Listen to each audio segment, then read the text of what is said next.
1979 চনত মঙলদৈত সংসদীয় নিৰ্বাচনৰ পূৰ্বে 45,000 সন্দেহজনক বিদেশী লোকৰ নাম ভোটাৰ তালিকাৰ অন্তৰ্ভুক্ত হোৱা ধৰা পৰিছিল। ইয়াৰ পাছতে ছাত্ৰ সংস্থাই অসমজুৰি বিদেশী বহিষ্কাৰ আন্দোলন গঢ়ি তুলিছিল।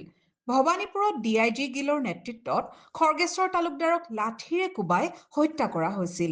এই ভয়াৱহ অভিজ্ঞতাৰ বৰ্ণনা কৰি চিপাঝাৰত শ্বহীদসকললৈ শ্ৰদ্ধাঞ্জলি জনালে তেতিয়াৰ ছাত্ৰ নেতা বৰ্তমান অগপৰ উপসভাপতি ডক্টৰ জয়নাথ শৰ্মাই।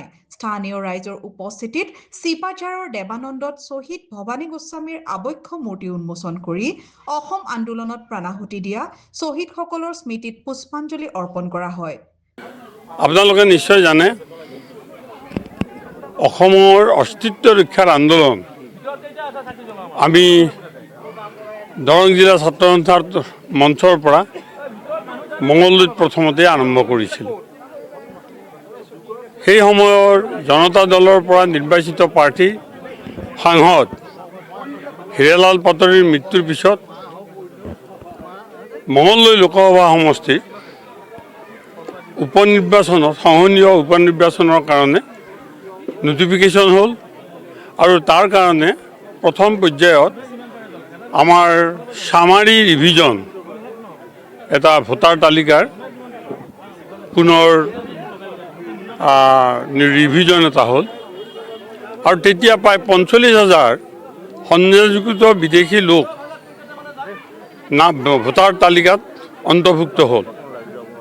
এই 45,000 লোকৰ বিৰুদ্ধে সেই সময়ৰ আমাৰ DIG বৰ্ডাৰ হীৰেন্দ্ৰ ভট্টাচাৰ্য ডাঙৰীয়া তেখেতক আমি লগ ধৰাত ছাত্ৰ সন্থাৰ তৰফৰ পৰা তেখেতে আমাক ক'লে যে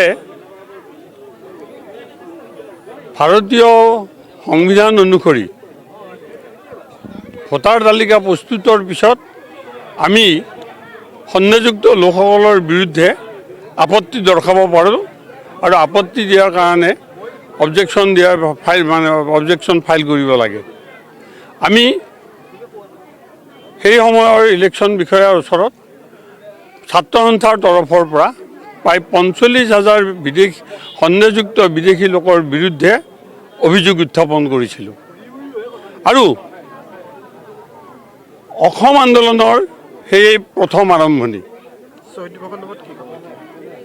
আৰু শ্বহীদ দিৱস সম্পৰ্কত আপোনালোকক কওঁ, গোটেই অসমত সংসদীয় নিৰ্বাচনৰ কাৰণে 79 চনৰ নৱেম্বৰ মানত নটিফিকেশ্যন হ'ল আৰু 11 ডিচেম্বৰ 79 চনৰ 11 ডিচেম্বৰত সংসদীয় লোকসভা নিৰ্বাচনৰ কাৰণে মনোনয়ন দিয়াৰ শেষ তাৰিখ।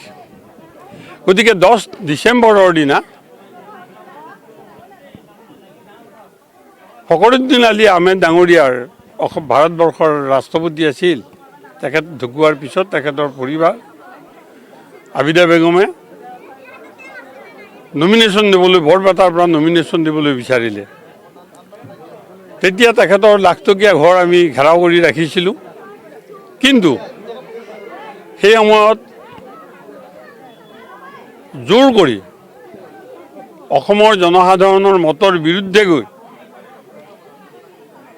এক ভয়াৱহ পৰিস্থিতিৰ সৃষ্টি কৰি লাখটকীয়াত হাজাৰ হাজাৰ আন্দোলনকাৰীৰ ওপৰত লাঠিচাৰ্জ কৰি আবিদা বেগমক লৈ যোৱা হৈছিল বৰপেটালৈ পুলিচ বেষ্টনীত।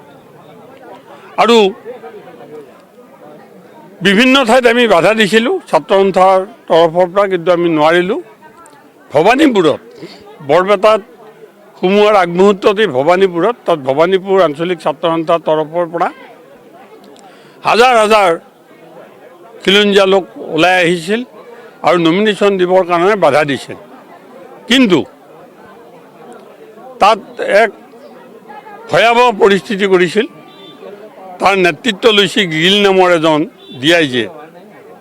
তেওঁৰ নেতৃত্বত গুলীচালনা অৱশ্যে হোৱা নাছিল, লাঠি চালনা হৈছিলে আৰু সেই লাঠি চালনাত আমাৰ আন্দোলনকাৰী ছাত্ৰ খৰ্গেশ্বৰ তালুকদাৰৰ মৃত্যু হৈছিল পুলিচৰ লাঠিৰ কোবত।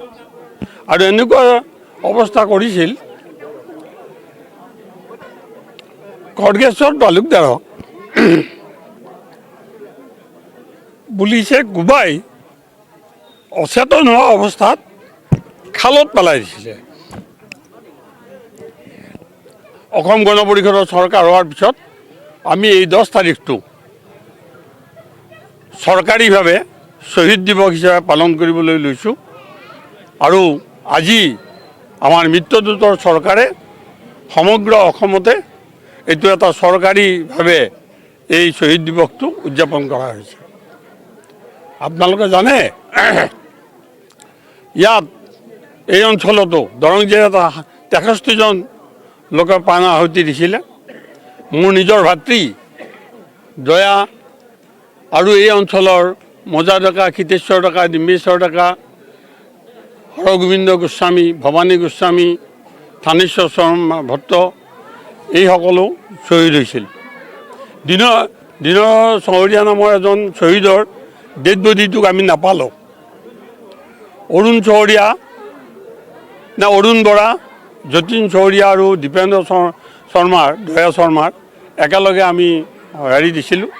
অৱশ্যে সেই সময়ত 1983 চনত মই নগাঁৱৰ জেলত আছিলোঁ NSAত।